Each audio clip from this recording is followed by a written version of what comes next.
নমস্কাৰ বন্ধুসকল, মই ঋতুৰাজ আৰু আপোনালোকে চাই আছে Rituraj Saikia YouTube channel.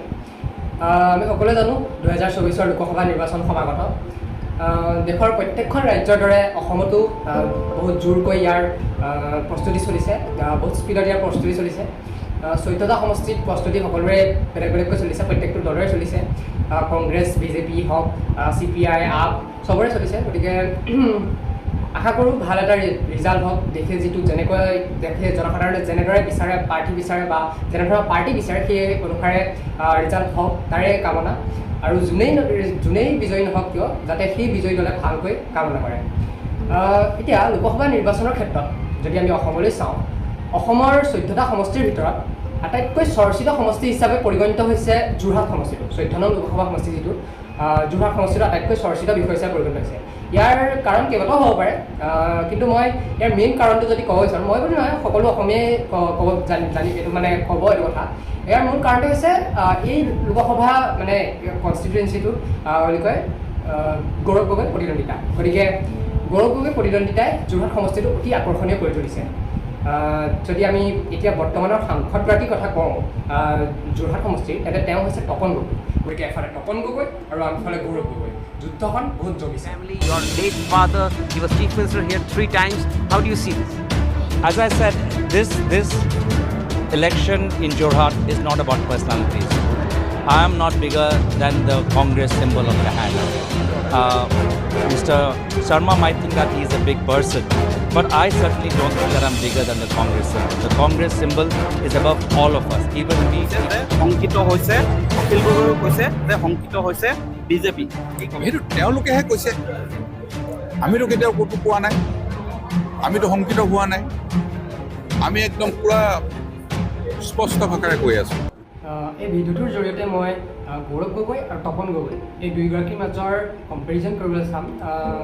Comparison কৰি পেলাই তেওঁলোকৰ কিমানখিনি কাম তেওঁলোকে কৰিলে, তেওঁলোকৰ সমষ্টি যিহেতু দুইজনেই সাংসদ, গতিকে দুইজনে কিমান বিকাশ কৰিলে তেওঁলোকৰ সাংসদীয় সমষ্টিত, বা তেওঁলোকে দিল্লীত গৈ পেলাই কিমান মাত মাতিলে, বা দিল্লীত তেওঁলোকৰ কিমান কি বিষয় উপস্থাপন কৰিলে, বা উপস্থাপন কৰিব পৰা সময়ত তেওঁলোকে সেই বিষয়টো উপস্থাপন কৰিলে নে নাই, সেই গোটেইখিনি কথা মই চালি জাৰি আপোনালোকক আজি ক'বলৈ চেষ্টা কৰিম। আৰু আপোনালোকে নিশ্চয়কৈ এই ভিডিঅ'টোৰ পিছত আপোনালোকে গম পাব পাৰিব যে আমাৰ বাবে যোগ্য বা যোৰহাট সমষ্টিৰ বাবে যোগ্য প্ৰাৰ্থীজন কোন, যোগ্য কোনজনক আমি ভোট দিব লাগে আৰু কোনজনক আমি ভোট দিব নালাগে।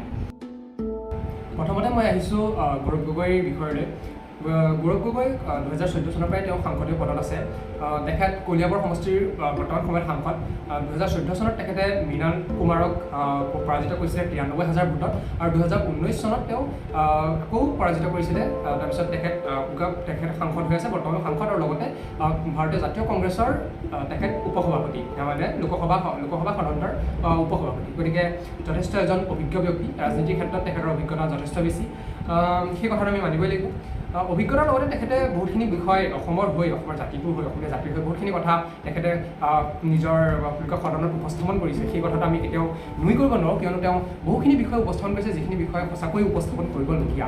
সেয়া লাগিলে কাৰ ক্ষেত্ৰতে হওক, বা অসমীয়া খিলঞ্জীয়াসকলৰ কথাতে হওক, বা অসমৰ হাইৱেখিনিৰ কাম কাজতে হওক, তেওঁ প্ৰত্যেকটো ক্ষেত্ৰতে অসমৰ হকে মাত মাতি আহিছে।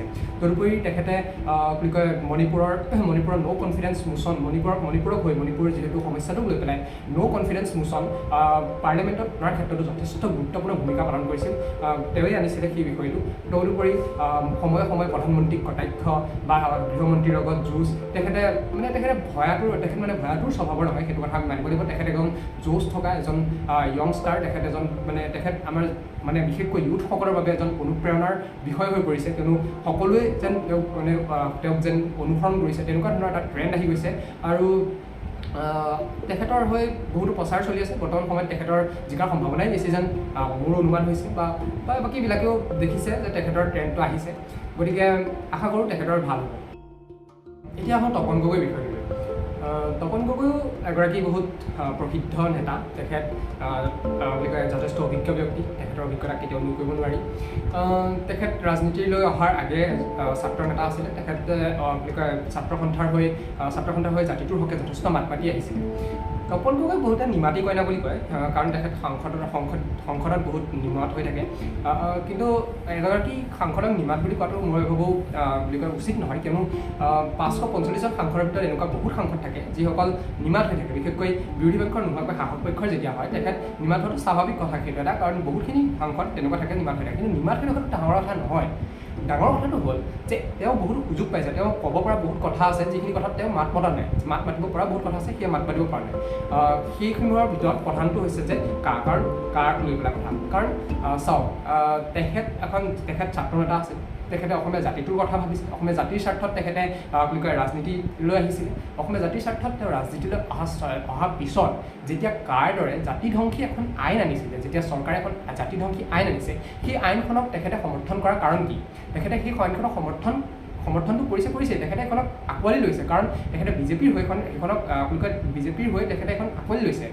প্ৰথম তেওঁ এজন অসমীয়া হোৱাৰ স্বত্তে তেখেতে সেইখনক নাকচ কৰিব লাগিছিলে য'ত নেকি তেওঁ নাকচ নকৰি সেইখনক আঁকোৱালি লৈছে আৰু এটা মাতো সেইখনক লৈ মাত মতা নাই গতিকে সেই বিষয়ে আমি তেখেতক সেইটো ক্ষেত্ৰত তেখেত যথেষ্ট নিন্দনীয় পদক্ষেপ লৈছে তদুপৰি তেখেতে আৰু বহুতো বিষয় আছে যেনে বুলি কয় নাজিৰা শিৱসাগৰ যিটো হাইৱে আছিলে সেই হাইৱে কাম আজি পৰ্যন্ত সম্পূৰ্ণ হোৱা নাই তদুপৰি তেখেতে শিৱসাগৰ যিটো হেৰিটেজ চাইট হিচাপে তেখেতে সেইটো ঘোষণা কৰাৰ কথাও কৈছিলে সেইটোও তেখেতে নকৰিলে শিৱসাগৰ যিবোৰ খহনীয়া হৈ আছে সেই হকেও তেওঁ মাত মাতিব পাৰিব লাগিছিলে কিন্তু তেখেতে ইয়াতো মাত নামাতিলে তদুপৰি মাজুলীৰ যিটো মাজুলী সমষ্টি যি খহনীয়া হৈ আছে মাজুলীত যি গৰাখহনীয়া দিনক দিনে বাঢ়ি আছে সেই মাজুলী গৰাখহনীয়া হকেও তেওঁ বুলি কয় বিজেপিৰ নেতা হৈ পেলাই তেখেতে সংসদত আজিলৈকে মাত নামাতিলে গতিকে এনেকুৱা বহুতো বিষয় আছে যিবোৰ বিষয়ত তপন গগৈ নীৰৱ হৈ আছে গতিকে তেখেতক নীৰৱ সাংসদ বুলি ক'ব পৰা যায় অৱশ্যে নিমাতী কইনা শব্দটো অলপ বেয়া হয় গতিকে নীৰৱ সাংসদ হয় তেখেত নীৰৱ সাংসদ এইকাৰণে হয় কাৰণ তেখেতে চান্স পাইছে চান্স নোপোৱাকৈ যদি নামাতিলেহেঁতেন তেতিয়া আমাৰ একো কথা নাই কিন্তু চান্স পাই পেলাই যেতিয়া এজন নেতাই নামাতাকৈ থাকিব